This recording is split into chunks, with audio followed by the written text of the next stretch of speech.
शुरू कर। नमस्कार, मैं आपका अपना जेपी सिलवानिया। आप देख रहे हैं आईक्यू मैनिया पे आज हम जीएस से संबंधित हिस्ट्री के कुछ क्वेश्चंस डिस्कस करेंगे जो टॉप 100 क्वेश्चन हैं जो आने वाले एग्ज़ाम्स के लिए काफ़ी इम्पोर्टेंट है। आने वाला एग्ज़ाम्स है UPSI, UP triple SC, PAT और काफ़ी सारे एसएससी के एग्ज़ाम हैं जिनके लिए जीएस काफ़ी इम्पोर्टेंट है। तो हम जो स्टार्ट करते हैं फर्स्ट क्वेश्चन से। अगर आप ये पीडीएफ डाउनलोड करना चाहते हैं तो epsiloninstitute.com से डाउनलोड कर सकते हैं। तो फर्स्ट क्वेश्चन से स्टार्ट करते हैं।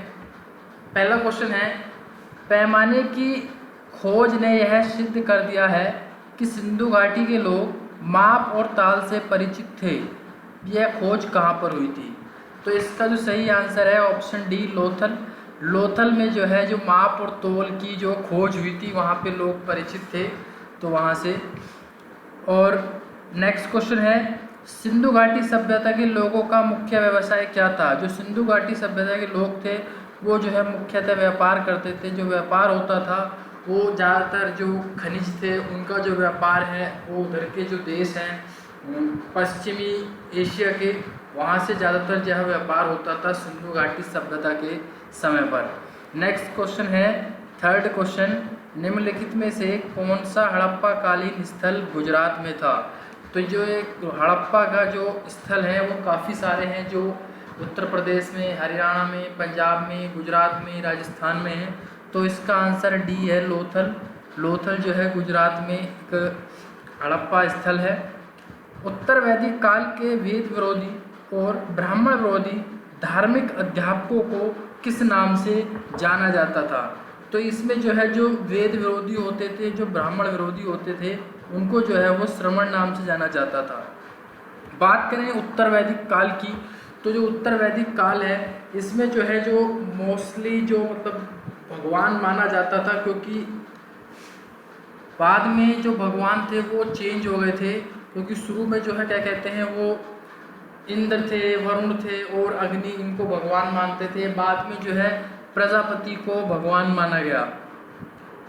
भारत के राज चिन्ह में प्रयुक्त होने वाले शब्द सत्यमेव जयते को किस उपनिषद से लिया गया है? इसका सही आंसर है मुंडकोपनिषद। बात करें अगर बृहदारण्यक उपनिषद की, तो इसके अंदर बुद्ध का अष्टांगिक मार्ग, बुद्ध के जो अष्टांगिक मार्ग हैं वो ऐतरायण और जो बृहदारण्यक ये उपनिषद है इसके अंदर है।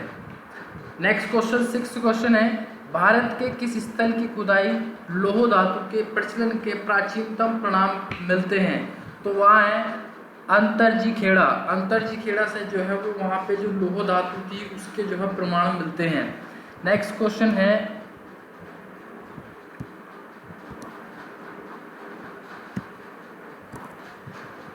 किस वेद में जुदाई, माया और वशीकरण, मैजिकल चार्म्स और ये सारी चीज़ें हैं, ये हैं अथर्ववेद में। अथर्ववेद में जो है जितने भी तंत्र मंत्र, जादू टोना उसके बारे में जानकारी है।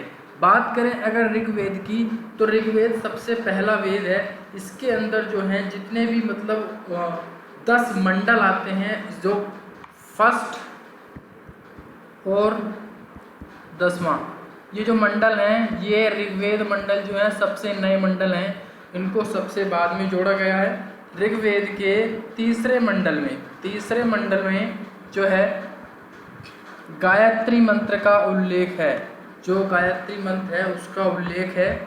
और 10वें मंडल में जो है वो जो उस टाइम पे वर्णों के आधार पर जो 4 वर्ण बटे होते थे उसमें शूद्रों का उल्लेख मिलता है 10वें मंडल से।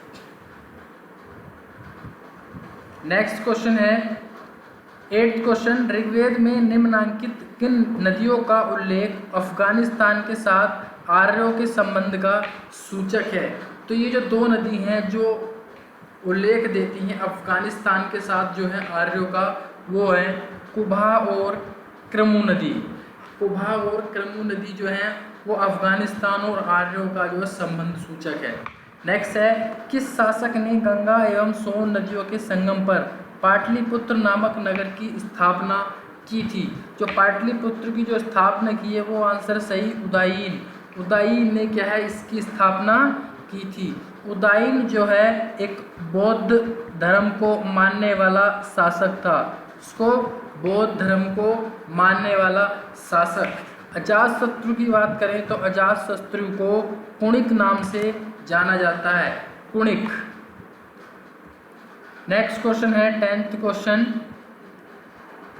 निम्नलिखित में से कौन सा एक ईसा पूर्व 6ठी सदी से प्रारंभ में भारत का शक्तिशाली नगर राज्य था?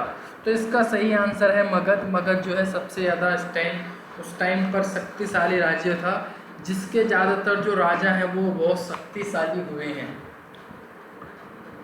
नेक्स्ट क्वेश्चन है 11, मगध के किस प्रारंभिक शासक ने राज्यारोहण के लिए अपने पिता की हत्या और इसी कारणवश वह अपने पुत्र द्वारा मारा गया? तो इसका सही है अजातशत्रु। अजातशत्रु ने अपने पिता की जो है हत्या कर दी थी और उसके बाद जो है वो राजा बना था। अजातशत्रु का जो उपनाम है वो है कुणिक। कुणिक नाम से क्या है इसको जाना जाता है। नेक्स्ट क्वेश्चन 12th क्वेश्चन है, सिकंदर के आक्रमण के समय उत्तर भारत पर निम्नलिखित राजवंशों में से किसका शासन था? तो जो सिकंदर का जब आक्रमण हुआ था उस टाइम पे नंद वंशों का शासक था। नंद वंश, अगर नंद वंश की बात करें तो नंद वंश के जो शासक थे वो थे महापद्मानंद। इन्होंने नंद वंश की स्थापना की है और इसी के सबसे ज़्यादा जो शक्तिशाली शासक थे नंद वंश के वो थे धनानंद। धनानंद को हराकर ही चंद्रगुप्त मौर्य ने मौर्य वंश की स्थापना की थी उत्तर भारत में मगध साम्राज्य पर। नेक्स्ट क्वेश्चन 13, बुद्ध ने निम्नलिखित में से किस स्थान पर महापरिनिर्वाण प्राप्त किया था? तो महापरिनिर्वाण जो प्राप्त किया था बुद्ध ने, वो उसका जो सही आंसर है कुशीनगर। कुशीनारा या कुशीनगर बोलते हैं, ये उत्तर प्रदेश का एक जिला है जहाँ पर महात्मा बुद्ध को महापरिनिर्वाण प्राप्त हुआ था। बात करें इन चारों जगह की, तो बात करें कपिलवस्तु, पावा और कुंडग्राम की, तो पावा में जो है महावीर जी ने की को जो क्या कहते हैं मृत्यु हुई थी वो पावापुरी में ही हुई थी।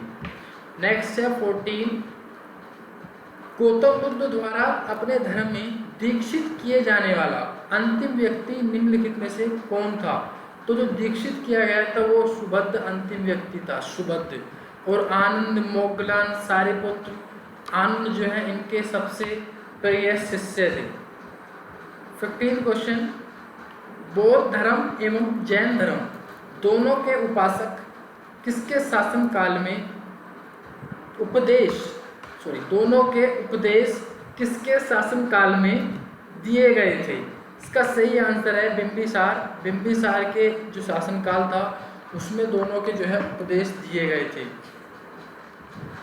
नेक्स्ट है, कनिष्क के शासनकाल में चतुर्थ बौद्ध संगीति सभा किस नगर में आयोजित की गई थी? तो ये जो है ऑप्शन सी कुंडलवन में जो है बौद्ध की चौथी संगीति आयोजित की गई थी। बात करें अगर हम पहली बौद्ध संगीति की, जो पहली बौद्ध संगीति है वो राजगृह में आयोजित की गई थी। वहाँ पर राजगृह में। सेकंड जो बौद्ध संगीति की गई थी वो वैशाली में सेकंड बौद्ध संगीति का किया गया था। और थर्ड बौद्ध संगीति जो है वो पाटलिपुत्र में की गई थी। अगर इनकी डेट की बात करें तो जो पहली जो बौद्ध संगीति की गई थी 483 BC में, दूसरी 383 और तीसरी जो है 255 BC में की गई थी। इनके अध्यक्ष की इनको जो संचालन किसने किया, जितनी भी बौद्ध संगीति थी, ये 4 बौद्ध संगीति थी, इनका संचालन किसने किया? तो चौथी जो बौद्ध संगीति की गई थी कुंडलवन कश्मीर में की गई थी। इसका जो संचालन किया था, इसका जो अध्यक्ष थे वो थे वासुमित्र या अश्वघोष। तो इसके जो संचालन थे वो वासुमित्र या अश्वघोष। नेक्स्ट क्वेश्चन 17 क्वेश्चन, तो 17 क्वेश्चन है, निम्नलिखित में से किस नगर में प्रथम बौद्ध संगीति सभा आयोजित की गई थी? ये भी मैं आपको बता चुका हूँ, ये क्वेश्चन डिस्कस कर रहे थे अभी हम। तो निम्नलिखित में से किस नगर में बौद्ध संगीति प्रथम कहाँ की गई थी? इसका सही आंसर राजगृह में की गई थी। गौतम बुद्ध ने अपनी मृत्यु के उपरांत बौद्ध संघ के नेतृत्व के लिए किसे नामित किया गया था? काफी इंपोर्टेंट क्वेश्चन है ये। इस बौद्ध संघ के लिए किसी को भी नामित नहीं किया गया था। 19 क्वेश्चन, कश्मीर में कनिष्क के शासन काल में जो बौद्ध संगीति आयोजित हुई थी उसकी अध्यक्षता किसने की थी? इसका सही आंसर वासुमित्र। वासुमित्र या अश्वघोष, इनको अश्वघोष के नाम से भी जानते हैं। 20 क्वेश्चन है, महायान बौद्ध धर्म में बोधिसत्व अवलोकितेश्वर को किस अन्य नाम से जानते थे? ये था पद्मपाणि। पद्मपाणि के नाम से जानते थे इनको, जो अवलोकितेश्वर थे। 21 है, अनेकांतवाद निम्नलिखित में से किसका केंद्रीय सिद्धांत एवं दर्शन है? जो अनेकांतवाद है वो जैन धर्म का एक जैन धर्म। बात करें अनेकांतवाद की, तो अनेकांतवाद जो इम्पोर्टेंट है वो जैन धर्म से संबंधित है।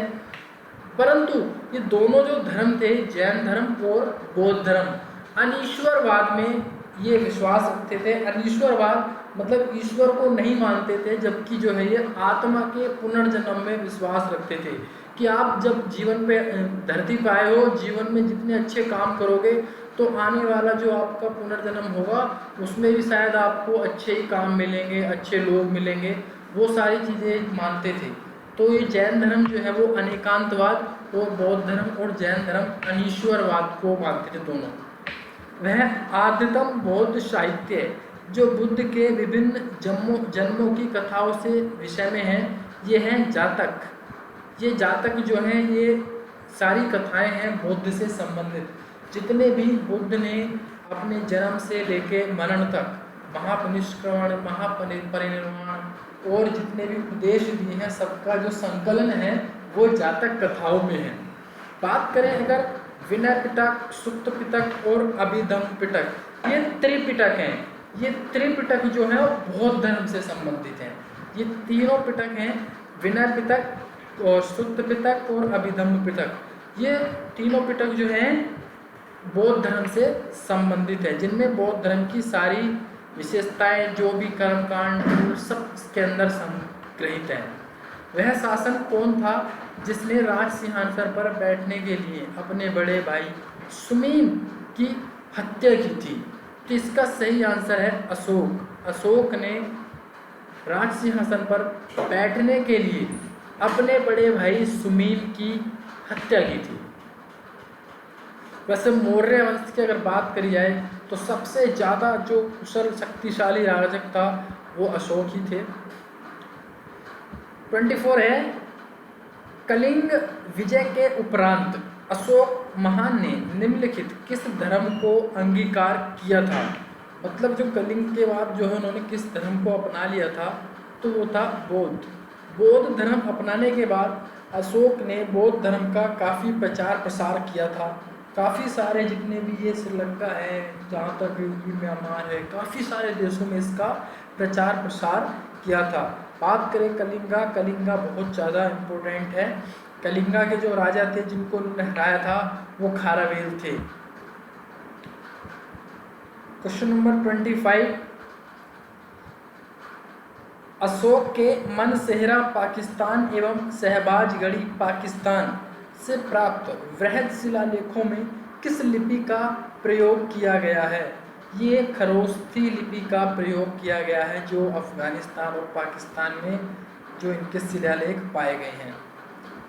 कौटिल्य द्वारा रचित अर्थशास्त्र कितने भागों में है? इसका सही आंसर 15 भागों में है कौटिल्य द्वारा। कौटिल्य का जो दूसरा नाम है वो कृष्णगुप्त के नाम से भी जानते हैं, उनको चाणक्य के नाम से भी जानते हैं, क्योंकि ये चंद्रगुप्त मौर्य के सलाहकार थे। इन्हीं की करनी कथनी थी कि इन्होंने जो है नंद वंश के धनानंद को हराकर ही चंद्रगुप्त मौर्य के द्वारा मौर्य वंश की संस्थापना की गई थी मगध राज्य पर। तो ये जो अर्थशास्त्र है, ये अर्थशास्त्र जो है पैसे से संबंधित नहीं, यही यहाँ पे ये जो है ये राजनीति से संबंधित शास्त्र है, राजनीति से संबंधित। मतलब जो समुद्र जो उसने चंद्रगुप्त मौर्य ने जब धनानंद को हराकर जो मौर्य वंश की स्थापना की थी, तो उसके बारे में सारे उल्लेख हैं इसके। निम्नलिखित में से महान कुषाण नेता कौन था जो बाद में बौद्ध बन गया था? सही आंसर इसका कनिष्क। कनिष्क ही जो है जो बाद में महान नेता बन गया था। कनिष्क के काल में ही चतुर्थ बौद्ध संहिता हुई थी, जो कश्मीर के कुंडलवन में हुई थी, और उसकी अध्यक्षता करी थी वासुमित्र या अश्वघोष ने। कनिष्क के काल में ही सबसे पहले सोने के सिक्के चाहे शुरू हुए थे। 28 किस वंश के शासकों ने ब्राह्मण एवं बौद्ध भिक्षुओं को कर मुक्त भूमि या भूमि अनुदान देने की प्रथा प्रारंभ की थी? तो ये जो शुरुआत की थी ये सातवाहन वंशों ने की थी कि ब्राह्मणों को बौद्ध भिक्षुओं को जो है भूमि की अनुदान दी जाएगी। नेक्स्ट है 29 निम्नलिखित में से किसने बड़े पैमाने पर स्वर्ण मुद्राएं चलाई थी? यह आपको मैं बता चुका हूँ, जो कुषाण शासक थे उन्होंने सबसे पहले स्वर्ण मुद्रा चलाई थी और बड़े पैमाने पर सोने की जो है मोहरें और सोने के जो रुपए हैं वो चलाए थे। 30 क्वेश्चन है, प्राचीन भारत में से निम्न में से किस एक ने नियमित रूप से सोने के सिक्के चलाए? इसका सही आंसर कुषाण ने ही सोने के सिक्के चलाए थे। लाल चेर के नाम से प्रसिद्ध वह चेर शासक कौन था जिसने पत्नी के मंदिर का निर्माण कराया था? यह था सेनुगुट्टवन। सेनगुट्टवन जो है लाल चेर के नाम से चेर शासक प्रसिद्ध थे। ये जो दक्षिण भारत है उसमें काफ़ी प्रसिद्ध थे। इनको काफ़ी तरीके से क्या है, इनका जो साम्राज्य था बहुत ज़्यादा समृद्ध और शक्तिशाली था। अगर आप ये PDF डाउनलोड करना चाहते हो तो ये epsilon-institute.com से डाउनलोड कर सकते हो। वहाँ पे इसका नीचे डिस्क्रिप्शन में इसका लिंक है। निम्न में से कौन संगम कालीन व्याकरण द्वारा सर्वाधिक महत्वपूर्ण रचना मानी गई है? तो ये है तोलकाप्पियम। तोलकाप्पियम जो है सबसे ज़्यादा महत्वपूर्ण रचना मानी गई है संगम साहित्य की। जो संगम साहित्य है वो तमिलनाडु से उसकी शुरुआत हुई थी। संगम साहित्य वो दक्षिण भारत का जो है एक अच्छा साहित्य है। 33 किस ऋषि के बारे में कहा जाता है कि उन्होंने दक्षिण भारत का आर्यकरण किया है, उन्हें आर्य बनाया है? तो ये वशिष्ठ ऋषि हैं। इन्होंने क्या है दक्षिण भारत के अंदर जो है काफ़ी सारे रिफॉर्म्स किए थे, जिसके कारण जो है वहाँ पे आर्यों की जो यहाँ पे पॉलिसी थी वो पॉलिसी जो है दक्षिण भारत में उन्होंने जाके लागू की थी। महर्षि वशिष्ठ थे वो। 34 गुप्त शासन के दौरान निम्नलिखित में से ऐसा व्यक्ति कौन था जो महान खगोल विज्ञानी और गणित था? सी है इसका आर्यभट्ट। आर्यभट्ट जो है वो महान खगोल विज्ञानी और गणितज्ञ थे जो गुप्त शासन काल में थे। गुप्त वंश का वह राजा कौन था जिसने हुणों को भारत पर आक्रमण करने से रोका था? इसका सही आंसर स्कंदगुप्त। स्कंदगुप्त ने जो है वो एक झील है उसका जो है पुनर्निर्माण कराया था। उसके बाद उसका काफ़ी लोगों ने उसको पुनरुद्धार कराया था, जिसको सुदर्शन लेक बोलते, सुदर्शन झील। महरौली स्थित लौह स्तंभ का निर्माण किस सदी में हुआ था? तो ये चतुर्थ सदी में हुआ था। महरौली जो स्तंभ है उसका निर्माण चतुर्थ स्तंभ में हुआ था। नेक्स्ट है दिल्ली के महरौली के कुव्वत अल इस्लाम मस्जिद के प्रांगण में स्थित लौह स्तंभ किसकी स्मृति में बना है? तो ये है हर्ष की स्मृति में बना है। कुव्वत अल इस्लाम में लौह स्तंभ जो बना है वो हर्ष की स्मृति में बना हुआ है। हर्षवर्धन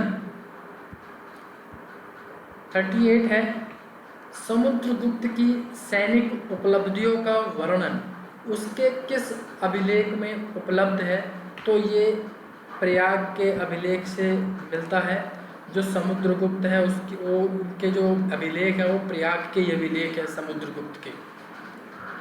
गुप्त काल में उत्तर भारतीय व्यापार निम्नलिखित में से किस पत्तन से संचालित होता था? तो ये था ताम्रलिप्ति। ताम्रलिप्ति जो है गुप्त कालीन में उत्तरीय जो भारतीय व्यापार था वो चलता था। निम्नलिखित में से वह अंतिम बौद्ध राजा कौन था जो संस्कृत का महान विद्वान और लेखक था? तो ये संस्कृत के जो महान विद्वान और लेखक थे वो थे हर्षवर्धन। हर्षवर्धन जो है संस्कृत के महान विद्वान और लेखक थे। 41 है, गुप्त वंश के ह्रास के पश्चात उत्तर भारत में बड़े भाग का जो पुनर्गठन किया था वो किन्होंने किया था? हर्षवर्धन ने किया था। हर्षवर्धन ने जो है फिर बाद में नर्मदा नदी के किनारे पुलकेशिन द्वितीय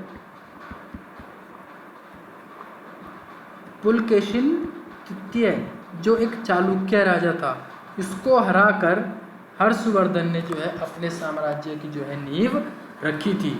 उसके बाद जो उत्तर भारत में गुप्त वंश चले गए तो उसके बाद बहुत अच्छे से शासक हुआ था। किस पुस्तक का 15 भारतीय और 40 विदेशी भाषाओं में अनुवाद किया जा चुका है? तो ये सी है पंचतंत्र। पंचतंत्र विष्णु शर्मा के द्वारा लिखी गई एक महत्वपूर्ण पुस्तक है जो गुप्त वंश के काल में लिखी गई थी। इस पुस्तक का अब तक 15 भारतीय भाषाओं में और 40 विदेशी भाषाओं में अनुवाद किया जा चुका है। तो पंचतंत्र के लेखक हैं विष्णु शर्मा। बात करें अगर अभिज्ञान शकुंतलम, कालिदास की महत्वपूर्ण रचना है अभिज्ञान शकुंतलम। कथा सरित सागर, ये भी कालिदास की काफ़ी महत्वपूर्ण है।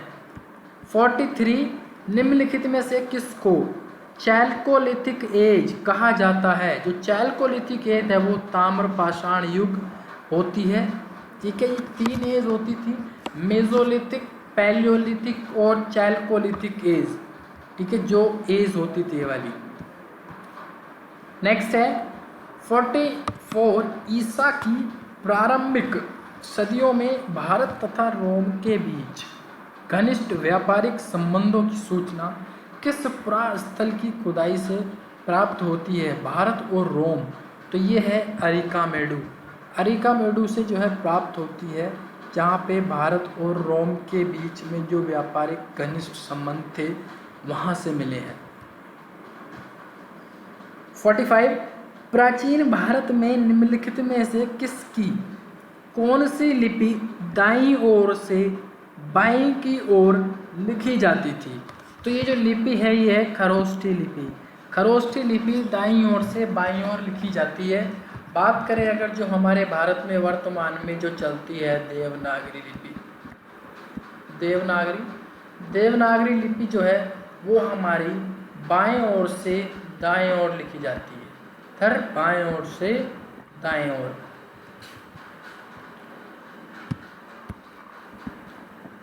46, उस शासक का क्या नाम था जिसने विजय स्तंभ का निर्माण कराया था?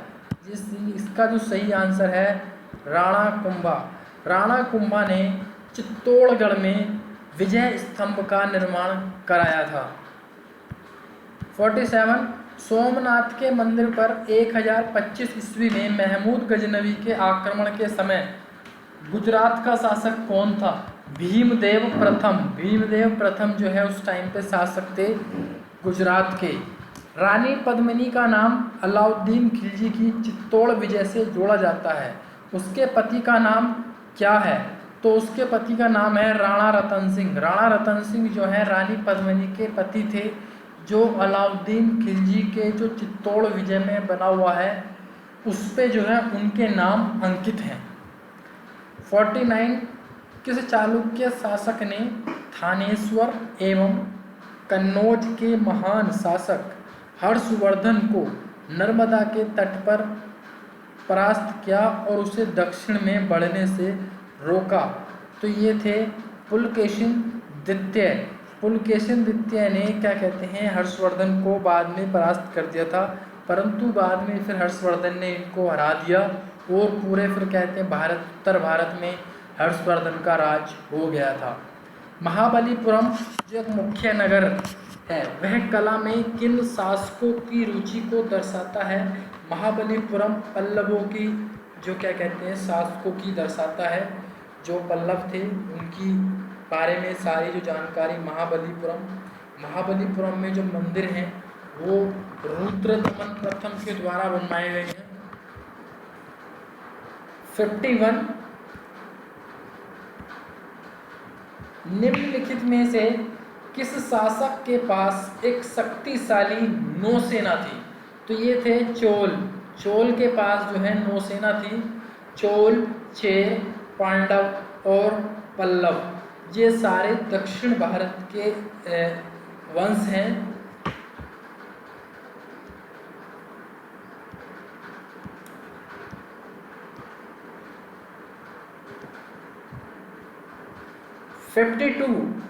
आठवीं सदी के प्रारंभ में निम्नलिखित में से किसने जोरस्ट्रियानो मतलब पारसियों और ईरानियों से समुद्र द्वारा फरार होकर तटीय रास्ते से पश्चिमी भारत पहुंचे थे?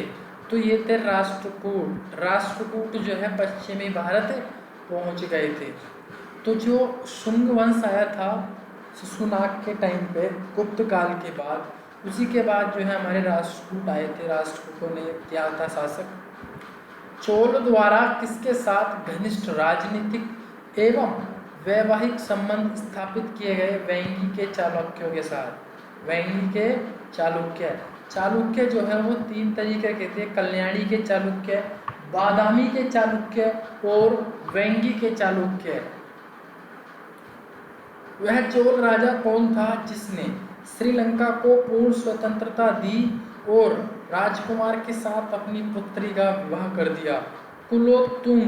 कुलोतुंग फर्स्ट जो है वो चोल वंश के राजा थे जिन्होंने श्रीलंका को स्वतंत्रता दी और उनके साथ अपनी पुत्री का विवाह कर दिया।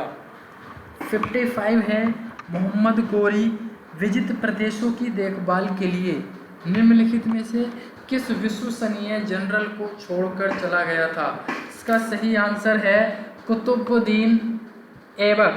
कुतुबुद्दीन ऐबक जो है वो मोहम्मद गोरी का सबसे प्रिय सेनापति था। बाद में जो है कुतुबुद्दीन ऐबक ने ही भारत में गुलाम वंश की स्थापना की थी, जिसको ममलूक वंश भी बोला जाता है। और दिल्ली की जो सल्तनत की जो शुरुआत है वंशों की, वो गुलाम वंश से या ममलूक वंश से की जाती है। कुतुबुद्दीन ऐबक को लखबख्श की उपाधि दी गई थी। वो लखबख्श के नाम से जाने जाते थे क्योंकि वो समाज के लिए काफ़ी कुछ करते थे, तो इसलिए कुतुबुद्दीन ऐबक को लखबख्श की उपाधि दी गई थी। 56 वह रोमन सम्राट अगस्त की भांति सावधान था कि दूसरों की तरह शक्तिशाली न लगे और वह दूसरों के स्तर से अधिक तक न लगे। यह संदर्भ किसका है? तो यह है बहलोल लोदी। बहलोल लोदी वंश के राजा थे जिन्होंने 2 चीज़ें भारत के अंदर लागू की थी, वो थी सजदा और पाबोस। सजदा और पाबोस जो है वो बहलोल लोदी के काल से आई थी। भारतीय इतिहास में बाजार नियमों मूल्य नियंत्रण पद्धति की शुरुआत किसने की थी? ये की थी अलाउद्दीन खिलजी। अलाउद्दीन खिलजी ने सबसे पहले मूल्य नियंत्रण पद्धति बाजारों में शुरुआत की थी। तो अलाउद्दीन खिलजी जब उसने राजस्व प्राप्त किया तो वह शरीयत के नियमों और आदेशों से पूर्णतः स्वतंत्र था। बर्नी ने यह कथन किस सुल्तान के लिए कहा है? तो यह है अलाउद्दीन खिलजी के लिए, क्योंकि जब उसने जो है राजस्व प्राप्त किया था तो जो शरीयत होते थे वहाँ पे मुस्लिमों की कुछ कमेटियाँ होती थी, उनके कुछ नियम और कानून होते थे। तो वो नियम और कानून जो है वो जो वंश होते थे उनके शासक, उनको वो मानने पड़ते थे, परंतु अलाउद्दीन खिलजी ने उन नियमों को ताक पे रख दिया था। 59 अलाउद्दीन खिलजी के प्रसिद्ध सेनापतियों में किसकी मंगोलों के विरुद्ध लड़ते हुए मृत्यु हो गई थी? तो इसका सही आंसर है जफर खान। जफर खान की मृत्यु हो गई थी। अलाउद्दीन खिलजी के निम्न सेना अध्यक्षों में से कौन सा तुगलक वंश का प्रथम सुल्तान बना? ये थे गाजी मलिक। गाजी मलिक तुगलक वंश का प्रथम सुल्तान बना था। और ये मालिक काफूर, मालिक काफूर काफ़ी इम्पोर्टेंट है, क्योंकि ये जो अलाउद्दीन खिलजी के मालिक काफूर सबसे प्रिय लोगों में गिने जाते थे। बाद में इनको सेनापति बनाया गया था और इन्हीं की वजह से अलाउद्दीन खिलजी ने दक्षिण में अपने राज्य का प्रसार किया था, क्योंकि मालिक काफूर ने ही दक्षिण में सबसे ज़्यादा आक्रमण किए थे इन्हीं के नेतृत्व में। नेक्स्ट है 61 हम्पी, तिरुवन्नमलई, चिदम्बरम, श्रीरंगम, तिरुपति आदि मंदिरों के सामने की ओर बने हुए राय गोपुरम के निर्माता कौन है? तो ये है कृष्णदेव राय। कृष्णदेव राय जो हैं इनके निर्माता हैं। बात करी जाए विजयनगर साम्राज्य की, तो जो विजयनगर साम्राज्य था उसकी जो स्थापना की गई थी हरिहर एंड बुक्का, हरिहर एंड बुक्का के द्वारा की गई थी, जो संगम वंश से संबंधित थे उनके द्वारा विजयनगर साम्राज्य की स्थापना की गई। उस टाइम पे मुगल के शासक मोहम्मद बिन तुगलक हुआ करते थे जब विजयनगर साम्राज्य की स्थापना की गई। उसके बाद फिर तुलु वंश, फिर सुलु वंश, काफ़ी सारे वंश आए विजयनगर साम्राज्य में। सरकी सुल्तानों के शासनकाल में निम्न स्थानों में किसे पूर्व का शिराज या शिराज-ए-हिंद कहा जाता है? जौनपुर को शिराज या शिराज-ए-हिंद कहा जाता है। जौनपुर की स्थापना जो है मुगल शासनकाल में हुई थी, इसलिए इनको क्या है शिराज-ए-हिंद कहा जाता था। जब राजा वोडियार ने मैसूर राज्य की स्थापना की थी तो विजयनगर साम्राज्य का शासक कौन था? तो ये थे वेंकट द्वितीय। वेंकट द्वितीय उस टाइम पे शासक थे।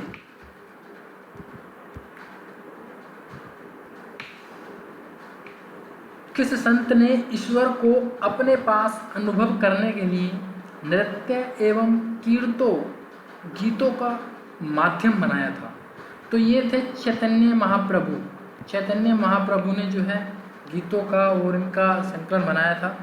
शंकर देव, ज्ञानदेव, चंडीदास, ये भी सारे संत थे। और दक्षिण के अंदर जो है नयनार, अलवार, और महाराष्ट्र के अंदर नामदेव और काफ़ी सारे जो है संत महापुरुष थे, जिनकी वजह से जो है आने वाले समय में इस धर्म का प्रचार हुआ। संतों ने ईश्वर को अपने आने का एक जरिया बनाया, संतों ने अपने गाने शुरू किए। नेक्स्ट क्वेश्चन चलते हैं फिर 65 निम्नलिखित में से किस भक्ति संत ने अपने संदेश के प्रचार के लिए सबसे पहले हिंदी का प्रयोग किया था? तो ये थे रामानंद। रामानंद ने जो है सबसे पहले हिंदी के लिए प्रयोग किया था, हिंदी शब्द का। निम्नलिखित में से किस सुल्तान ने निजामुद्दीन औलिया ने भेंट करने से इनकार कर दिया था? ये थे जलालुद्दीन फिरोज खिलजी। बात करें निजामुद्दीन औलिया, निजामुद्दीन औलिया अपने टाइम पर मुग़ल के शासन काल में सबसे ज़्यादा जो मुग़ल हुए राजा हुए हैं उनके शासन काल का अनुभव किया है। इन्हीं के जो प्रिय शिक्षक थे वो थे अमीर खुसरो। अमीर खुसरो जिनको तोता-ए-हिंद या तोतायन के नाम से जाना जाता है, क्योंकि उन्होंने काफ़ी सारी रचनाएं की हैं। अमीर खुसरो जिनका जन्म जो है यूपी की जो एक ज़िला है एटा में हुआ था अमीर खुसरो। 67 आईने ए अकबरी एक महान ऐतिहासिक कृति है, निम्नलिखित में से किसके द्वारा लिखी गई है? इसका सही आंसर है अबुल फजल के द्वारा ये लिखी गई है। आईने ए अकबरी, बात करें अगर अकबरनामा तो ये भी अबुल फजल के द्वारा ही लिखी गई है। 68 मुगल शासक ने भारत की वनस्पतियों और प्राणी जगत, ऋतुओं और फलों का विशद वितरण और दायनी डायरी में दिया है। इसका सही आंसर बाबर ने दिया है। बाबर मुगल वंश के संस्थापक जो थे वो थे बाबर ने मुगल वंश की जो स्थापना की थी वो लोदी वंश के अंतिम शासक इब्राहिम लोदी और बाबर के बीच पानीपत का तृतीय युद्ध हुआ था, जिसमें जो है इब्राहिम लोदी हार गए थे और बाबर जो है जीत गए थे। तो जब से जो है पानीपत का द्वितीय युद्ध की जो सन है 1526 में पानीपत का द्वितीय युद्ध हुआ था, उसमें बाबर की विजय हुई थी। तो उसके कारण जो है फिर मुगल जो है अपने यहाँ पे स्थापित हो गए थे। तो बाबर को मुगल वंश का संस्थापक कहा जाता है। किसने मुगल साम्राज्य की राजधानी आगरा से दिल्ली स्थानांतरित की थी? तो इसका सही आंसर शाहजहां है, क्योंकि ये बीच में जो है शाहजहां से पहले जहांगीर ने जो ये राजधानी थी वो पहले से क्या कहते हैं आगरा चली गई थी। तो आगरा से फिर दिल्ली स्थानांतरित की थी, तो वो शाहजहां ने की थी। 1526 में लड़ी गई पानीपत की पहली लड़ाई बाबर में कौन पराजित हुआ था? तो ये थे इब्राहिम लोदी को 1526 में जो है लड़ाई लड़ी गई थी। पहली पानीपत की लड़ाई थी ये। 71 सम्राट अकबर द्वारा किसको जरी कलम की उपाधि से अलंकृत किया गया था? मोहम्मद हुसैन को जरी कलम की उपाधि से अलंकृत किया गया था। 72 है शिवाजी ने मुगलों को किस संधि के द्वारा किलों को सत्ता परिणत किया था? तो ये थी पुरंदर की संधि महाराजा जयसिंह और शिवाजी के बीच हुई थी। ये पुरंदर की संधि थी जिसमें शिवाजी के बीच हुई थी। और बात सबसे इम्पोर्टेंट क्वेश्चन है कि जो शिवाजी हैं, जो उनके उत्तराधिकारी हुए थे शिवाजी के बाद, वो हुए थे राजा राम। कौन? राजा राम शिवाजी के जो हैं वो उत्तराधिकारी बने थे। शिवाजी वंश के जो मराठा थे उनके बाद उस वंश के राजा जो थे वो राजा राम बने थे। 73 है निम्नलिखित में से किस सुल्तान ने पहले हजरत ए आला की उपाधि अपनाई और बाद में सुल्तान की? तो ये थे शेर शाह सूरी, जिनको भारत में ग्रांड ट्रंक रोड की जो शुरुआत है, स्थापना की गई है, वो शेर शाह सूरी के द्वारा की गई है। शेर शाह सूरी ने बीच में अफगान जो हमारे ये थे मुग़ल थे, इन मुग़लों के बीच में शासक किया है। क्योंकि जो उस टाइम पे जब कौन थे यहाँ पे हुमायूं जो है मुग़ल के शासक हुआ करते थे, तो शेर शाह सूरी ने हुमायूं के साथ 2 युद्ध हुए थे। एक तो कन्नौज का युद्ध और एक बेलग्राम का युद्ध। बेलग्राम के युद्ध में शेर शाह सूरी जीत गए थे और हुमायूं को क्या है यहाँ से छोड़ना पड़ा था। काफ़ी दिनों तक शेर शाह सूरी ने यहाँ पे राज किया था दिल्ली के ऊपर। जो शेर शाह सूरी का जो मकबरा है वो बिहार के सासाराम में है।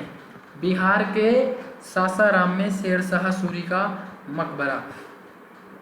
निम्नलिखित मुगल बादशाहों ने किसने अपनी जो आत्मकथा लिखी है वो फारसी में लिखी है?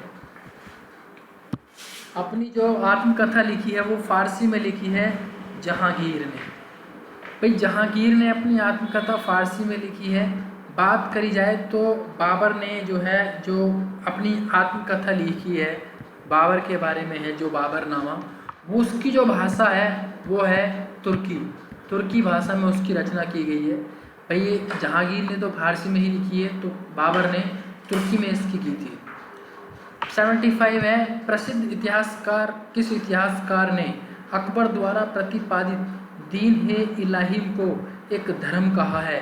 अबुल फजल आईने हैं अकबरी और अकबरनामा के जो लेखक हैं अबुल फजल ने दीन इलाही को धर्म किया है, और सबसे पहले धर्म को इन्होंने स्वीकार किया था, जो दीन इलाही है उस धर्म को अपनाया था, वो अबुल फजल ने ही अपनाया था।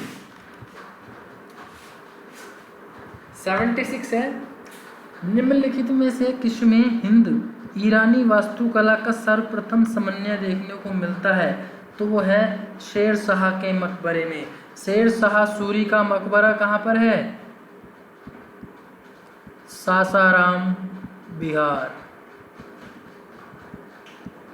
सासाराम बिहार। मुगल काल में निम्नलिखित बंदरगाहों में से किसको बाबुल मक्का या मक्का का द्वार कहा जाता था? वो थे सूरत को क्या है, मक्का का द्वार कहा जाता था। वास्तुकला तो है ही, मतलब बंदरगाह बोला जाता था। मेवाड़ में युद्ध एवं चित्तौड़ की संधि किसके शासनकाल की महत्वपूर्ण उपलब्धि है? जहांगीर में मेवाड़ के युद्ध और चित्तौड़ की संधि की सबसे महत्वपूर्ण जो है शासनकाल की उपलब्धि है।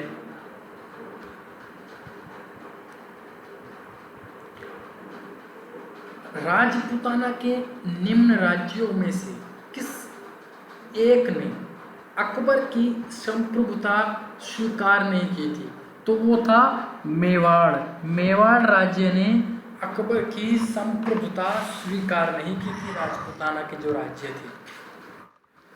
80 है, वह प्रसिद्ध जैन आचार्य कौन थे जिनको अकबर ने बहुत सम्मानित किया था? वो थे हरविजय सूरी, जिनको अकबर ने सम्मानित किया था।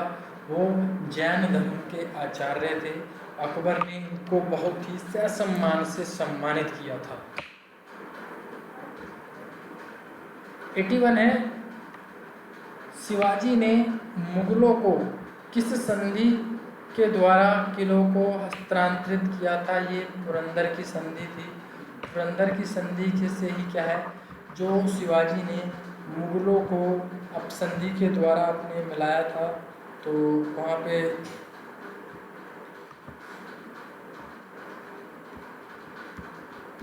वह कौन सेना नायक था जिसे बीजापुर के सुल्तान ने 1659 में शिवाजी का जिंदा या मुर्दा पकड़कर लाने के लिए कहा था?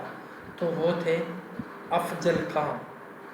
अफजल खां को बीजापुर के सुल्तान थे, उन्होंने कहा था कि शिवाजी को जिंदा या मुर्दा पकड़कर मेरे पास लाया जाए। तो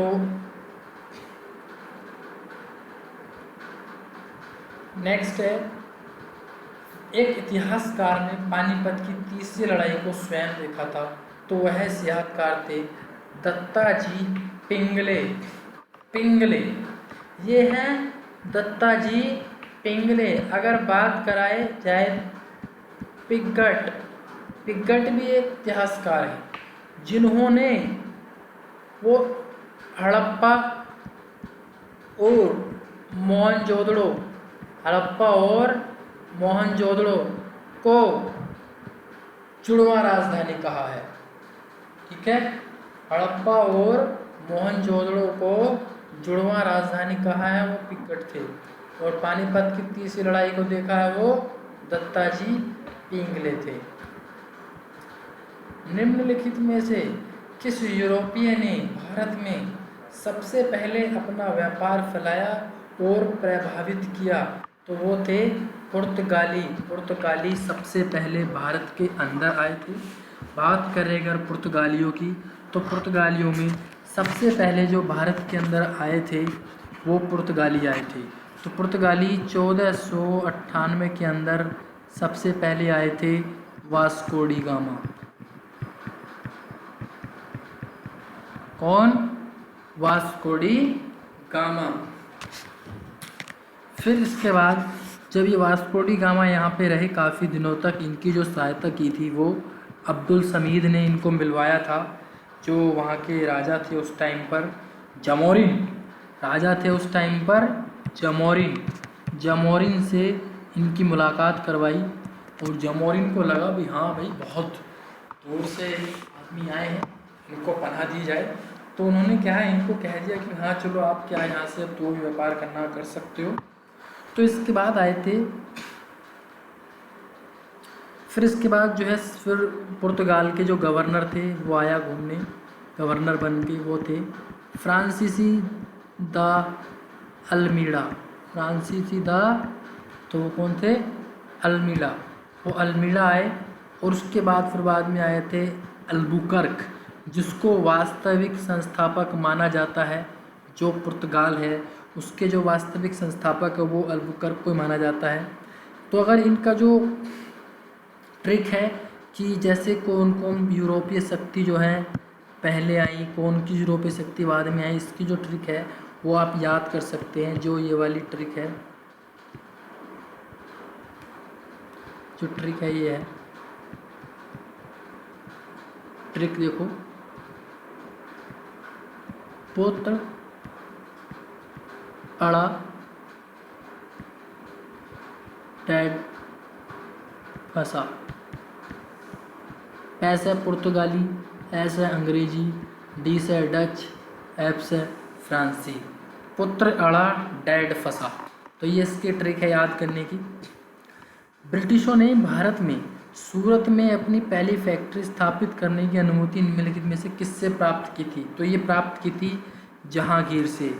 जहांगीर से सूरत में सबसे पहली फैक्ट्री जो है लगाने की अनुमति प्राप्त की थी, जिसकी स्थापना जो है ईस्ट इंडिया कंपनी की 31 दिसंबर सन 1600 में की गई थी। ठीक है, तो उसकी पहली फैक्ट्री जो है सूरत में लगी थी और दूसरी फैक्ट्री जो है वो मसूलीपट्टनम। ये 1611 में लगी थी पहली फैक्ट्री, उसके बाद 1613 में लगी थी मसूलीपट्टनम में। 86वां क्वेश्चन है, ईस्ट इंडिया कंपनी के नेतृत्व में रॉबर्ट क्लाइव का उत्तराधिकारी निम्नलिखित में से कौन सा? तो ये थे वॉरेन हेस्टिंग्स। वॉरेन हेस्टिंग्स को 1773 का जो रेगुलेटिंग एक्ट था, 1773 के रेगुलेटिंग एक्ट के तहत जो बंगाल के गवर्नर थे रॉबर्ट क्लाइव थे, उसको अब बंगाल का गवर्नर कहने जाने लगा। जो गवर्नर थे उसको बंगाल के गवर्नर कहने, वॉरेन हेस्टिंग्स थे। नेक्स्ट है, भारत में फ्रांसीसियों ने सबसे पहला अपना कारखाना किस स्थान पर लगाया था? तो इन्होंने लगाया था सूरत में। सूरत में सबसे पहला इनका कारखाना लगा था फ्रांसीसियों का। फ्रांसीसियों की जो कॉलोनी है उसको क्या कहते हैं हम? पांडुचेरी। पांडुचेरी जो है वो फ्रांसीसी कॉलोनी थी। इसके ऊपर लगभग काफ़ी टाइम तक जो है इसका शासक रहा था, परंतु तीन युद्ध हुए थे जिनको बोलते हैं हम कर्नाटक का युद्ध। कर्नाटक के 3 युद्ध हुए थे जिनके तहत फ्रांसीसियों का जो अधिकार था पांडुचेरी से वो छीन लिया गया था, परंतु बाद में जो है एक पेरिस की संधि के तहत वो अंग्रेजों ने फ्रांसीसियों को वापस दे दिया था पांडुचेरी। 88 है, निम्नलिखित यूरोपियनों में से कौन सा स्वतंत्र पूर्व भारत में व्यापारी के रूप में अंत में आए थे? तो जो आए थे वो फ्रांसीसी आए थे।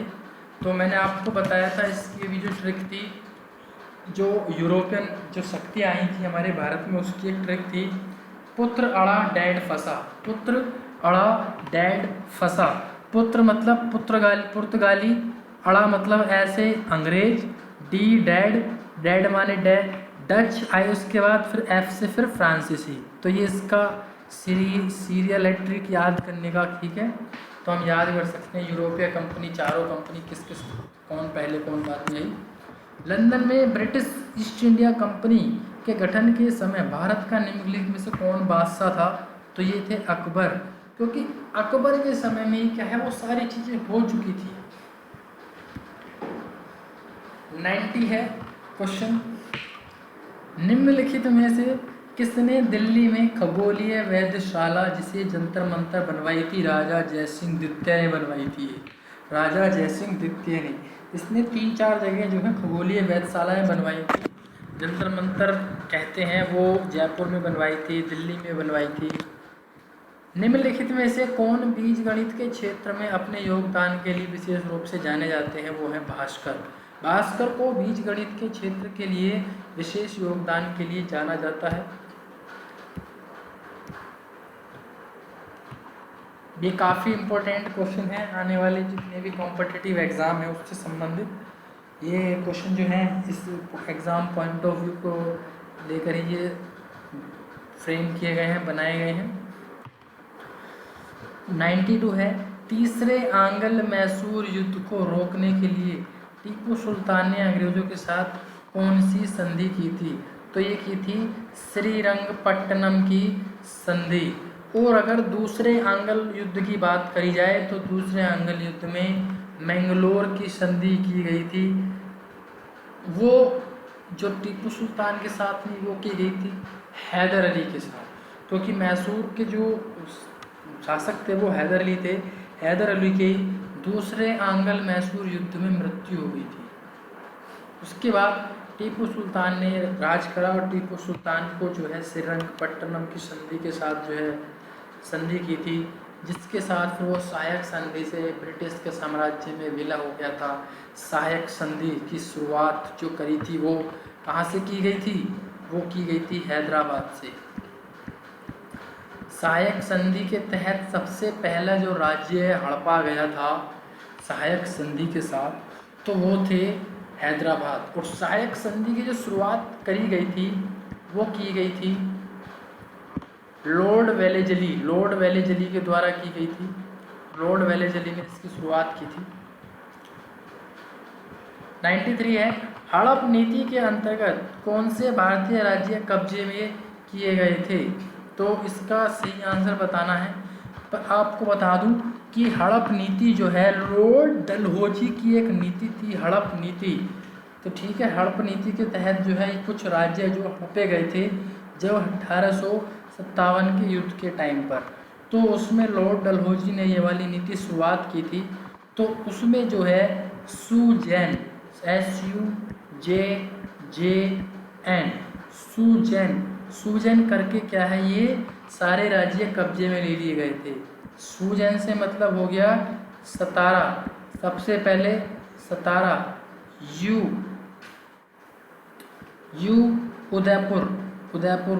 उदयपुर भी, जैसे झांसी, फिर उसके बाद जैतपुर, फिर उसके बाद नागपुर। तो सतारा, उदयपुर, झांसी, जैतपुर, नागपुर, ये है सूजन। सूजन के नाम से आप याद कर सकते हैं क्योंकि ये सारे राज्य सीरीज से कब्जे में किए गए थे। तो इसका सही आंसर है झांसी, नागपुर और सतारा। 94 है, प्रशासनिक अव्यवस्था कुशासन के आधार पर डलहौजी ने किस राज्य को ब्रिटिश शासन में मिलाया था? तो वो अवध को मिलाया था। इसी के साथ जब ये वाले राज्य कब्जे में ले लिए गए थे तो इसके बाद जो है अवध पर कुशासन का प्रयोग किया गया, बताया गया कि अवध पे जो है कुशासन चल रहा है तो इसलिए अवध को भी मिला लिया जाता है। तो उसके बाद क्या है, अवध को भी उसमें मिला लिया गया था। 95 है, निम्नलिखित में से ब्रिटिश सरकार का वह गवर्नर जनरल कौन था जिसने भारत में डाक टिकट शुरू किए थे?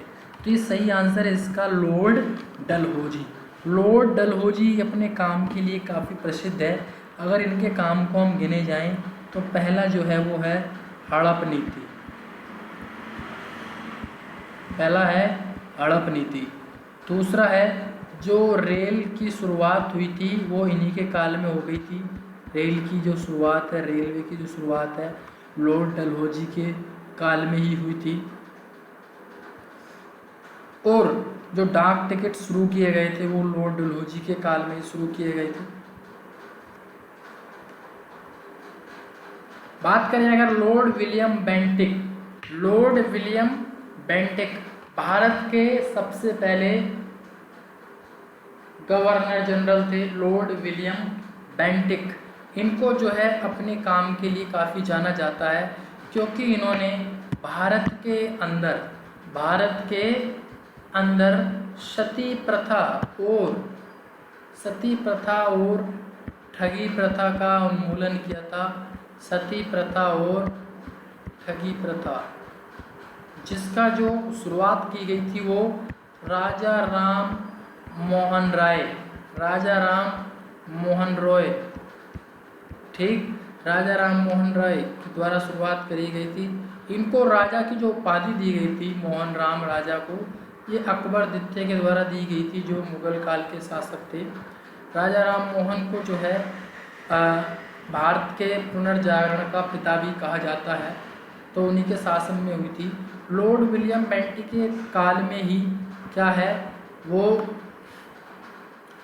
एशियाटिक सोसाइटी ऑफ बंगाल की शुरुआत की गई थी, जिसकी स्थापना विलियम जोन्स ने की थी। और साथ ही के साथ जो पहला जो अखबार निकाला गया था, जो बंगाल गजट आया था जेम्स ऑगस्ट हिक्की के द्वारा, वो भी इन्हीं के काल में आया था, लॉर्ड विलियम बेंटिक। बात करें अगर हिंदी के अखबार की, तो हिंदी का अखबार जो है सबसे पहले जो निकाला गया था, भारत के द्वारा निकाला गया था, वो था उदंत मार्तंड पंडित जुगल किशोर, कानपुर के रहने वाले थे और कोलकाता से इसको प्रकाशित किया गया था। 96 इलाहाबाद की संधि 1765 के बाद रॉबर्ट क्लाइव ने मुर्शिदाबाद का उप दीवान किसे बनाया था, तो मोहम्मद रजा खान को बनाया था। ये इलाहाबाद की संधि, जो इलाहाबाद की संधि है, ये 1764 का बक्सर का युद्ध हुआ था। बक्सर का युद्ध, जो बक्सर का युद्ध है वो हुआ था, बक्सर का युद्ध जो है हमारे जो वहाँ पे उस टाइम पे जो मीर कासिम को जो शासक बनाया गया था, उसके बाद जो है उसको हटा दिया गया था। तो मीर कासिम जिन्होंने साथ दिया था काफ़ी, जो मतलब क्या कहते हैं, सिराजुद्दौला को हराने में जो दिया गया था, वो उस टाइम के शासक थे। उन्होंने 3 शक्तियाँ थी, उन्होंने मिलकर जो है ना बक्सर का युद्ध लड़ा था। रॉबर्ट क्लाइव उस टाइम पे थे, तो उन्होंने फिर बाद में संधि की थी इलाहाबाद की। इलाहाबाद की संधि के तहत मुग़लों की जो है वो पेंशन बंद गई थी, मुग़लों को पेंशन पर रहना पड़ा था। 97 है, किस सिख गुरु ने विद्रोही राजकुमार खुसरो की सहायता धन एवं आशीर्वाद से की थी, तो वो था श्री गुरु अर्जुन देव। गुरु अर्जुन देव ये सिखों के 5वें गुरु थे, जिनको एक मुग़ल के शासक द्वारा करवा दिया गया था, क्योंकि इन्होंने जो है ना उसमें उसके भाई की सहायता की थी थोड़ी सी युद्ध में, तो इसलिए क्या है उसको मरवा दिया गया था गुरु अर्जुन देव जी को। 98 है, तथा कथित कुशासन के आधार पर किस गवर्नर जनरल ने मैसूर राज्य के प्रशासन को ले लिया था, तो वो थे लॉर्ड विलियम बेंटिक। बात यहाँ पे हड़प नीति की नहीं चल रही है, ये उस टाइम की बात है जब भारत के गवर्नर जनरल बन गए थे लॉर्ड विलियम बेंटिक, तो उन्होंने मैसूर राज्य को लिया था कुशासन के आधार पर। मैसूर वही टीपू सुल्तान और हैदर अली वाला। 99 है, निम्नलिखित में से कौन सा युद्ध था जिसने भारत में ब्रिटिश प्रभुत्व का प्रारंभ किया? ये था प्लासी का युद्ध। प्लासी का युद्ध जो लड़ा गया था वो रॉबर्ट क्लाइव जो है वो अंग्रेज़ों की सेना के सेनापति थे। इधर से सिराजुद्दौला थे, उनकी जो सेनापति थे वो थे मीर जाफ़र। कौन थे? मीर जाफ़र। मीर जाफ़र ने क्या किया था, इनकी जो सेना थी उसके युद्ध लड़ा गया था।